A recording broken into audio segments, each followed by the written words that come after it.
Hi y'all, and welcome to my channel.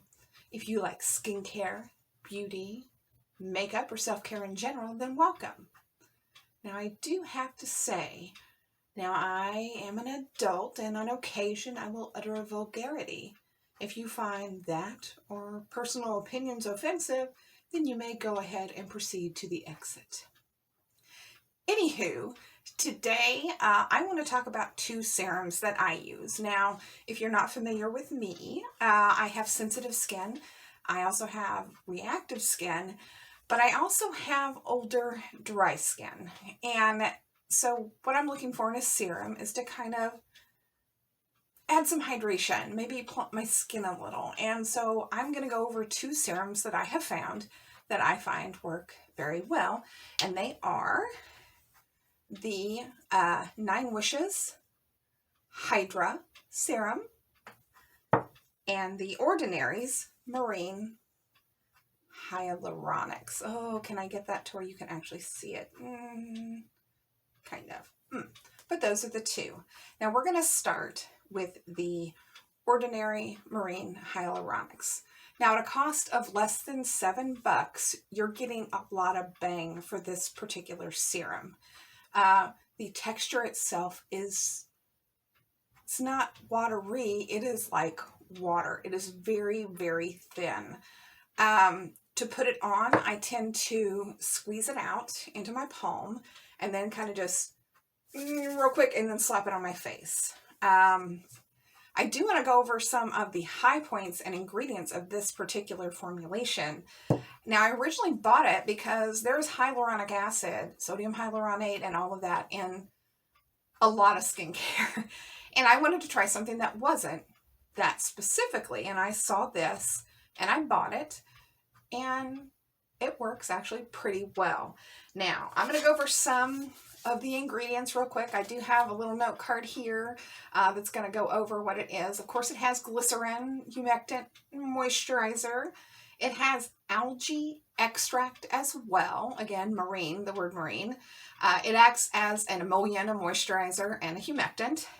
It also, now hold on, I got to read this, has pseudo-alteromonas exopolysaccharides. Now, this is apparently the marine equivalent to hyaluronic acid.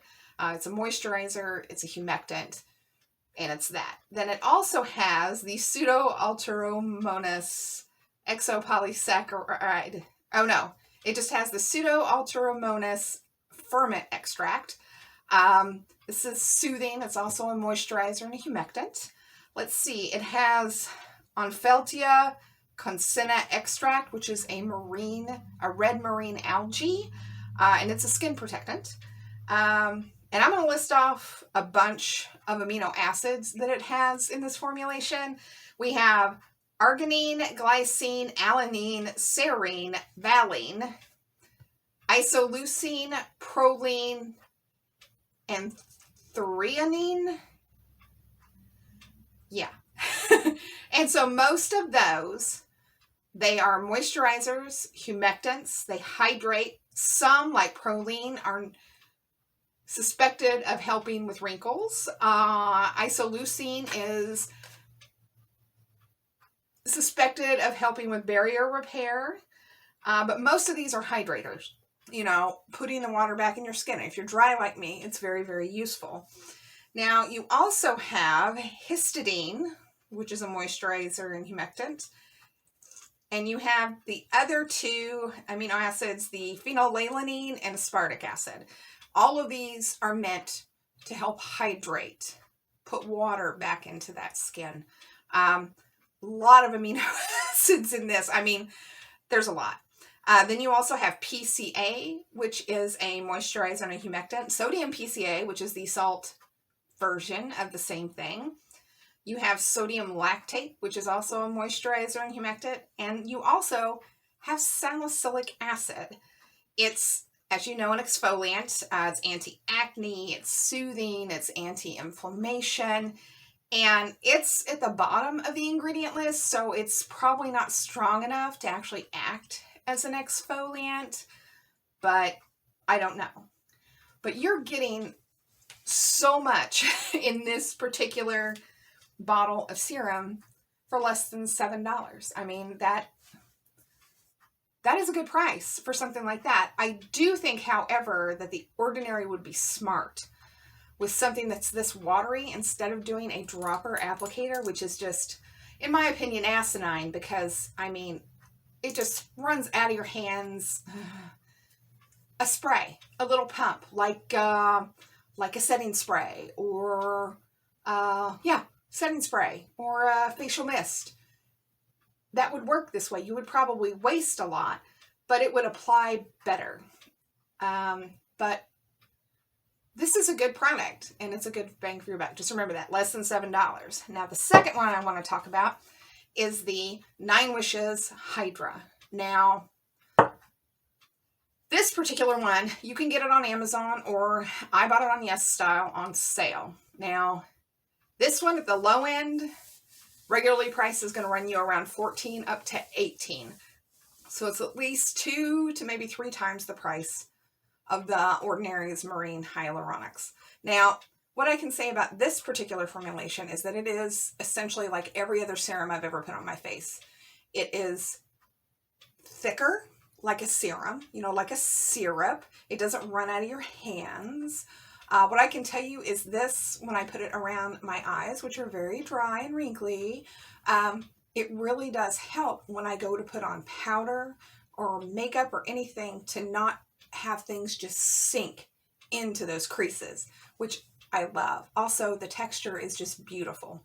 Now, this particular thing, it doesn't have as many ingredients, but the one thing that it has that the Marine Hyaluronics does not is coconut water. A lot of people like it. Some people don't. What I can tell you is that it doesn't smell like coconut. So if you hate it, the smell of coconut, you're going to be okay with this one. Now, the coconut water is sitting at 51% in this particular serum. You also have sodium hyaluronate. The moisturizer, the humectant, puts that water in, and that's sitting at 25% of the serum. You also have glycerin, which of course, moisturizer, humectant. You have squalane, which is an emollient, and it says it's in the concentration of 5,000 parts per million. If we were talking about chemistry and you wanted to know the parts per million of like a nitric acid or a sulfuric acid, I could tell you. I'm not entirely sure what the 5,000 parts per million of squalene, if that's significant or not, but there is squalene oil in it. You also have betaine, which is a moisturizer and a humectant. You have arginine, which again is a moisturizer, a hydrator. You also have in this aloe vera leaf extract, which everyone knows what aloe vera is good for: soothing, moisturizing. And then you have something that I've run into a couple of times. I'm going to have to look down at the card to tell you what this is. I'm going to slaughter most of these names, and I apologize ahead of time. It's dipotassium glycyrrhizate. Okay. Now, this is a moisturizer, a humectant, and it's also known for its soothing. It's actually from the licorice plant. And it's also known for helping with sebum regulation. Now, I don't need help with sebum, well, maybe my nose with sebum regulation. I don't have any acne. But what I can tell you is that if you have dry or older skin and you need hydration, you need a little moisture in there, both of these are worth every penny you're going to spend on them. Now, if you're on a budget, the Ordinary, like I said, $7.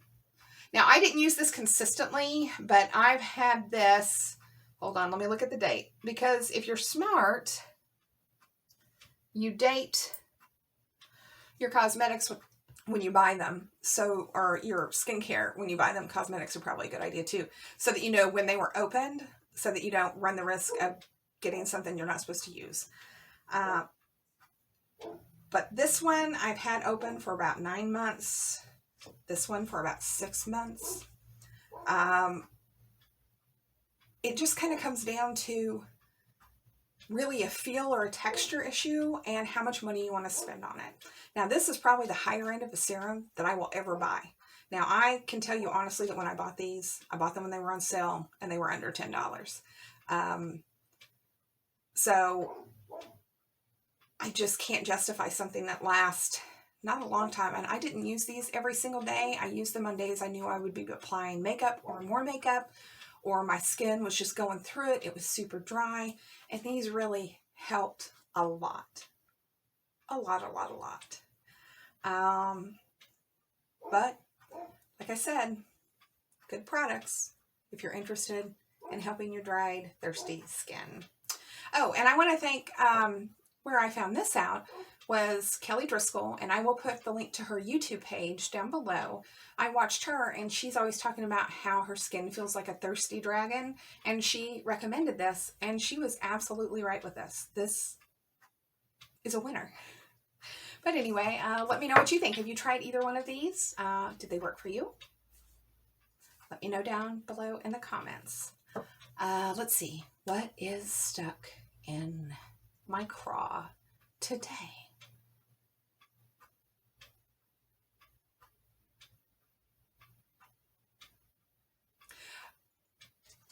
You know, the only thing irritating me right now is the United States Postal Service. I've used them my entire life, and I'm a stone's throw from 50, and I have never lost packages or had issues.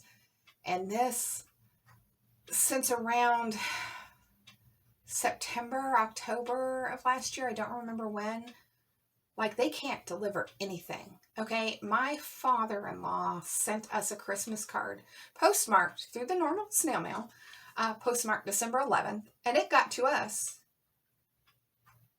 January 21st. We are literally a 6-hour drive from them. It's my dogs. I could have actually, in all reality, gotten on a horse and taken the horse to my father-in-law, stopping along the way at certain ranches to bed down and feed the horse, picked up the card and gotten back in less time than it took the Postal Service to get it from there to here. Like, I'm not sure what's going on, but like, I don't have the issue with FedEx. I don't have the issue with UPS is kind of squiffy sometimes. But I mean, the United States Postal Service has been solid for me all my life, and now I'm like, what the hell happened? So just beware if you're mailing things.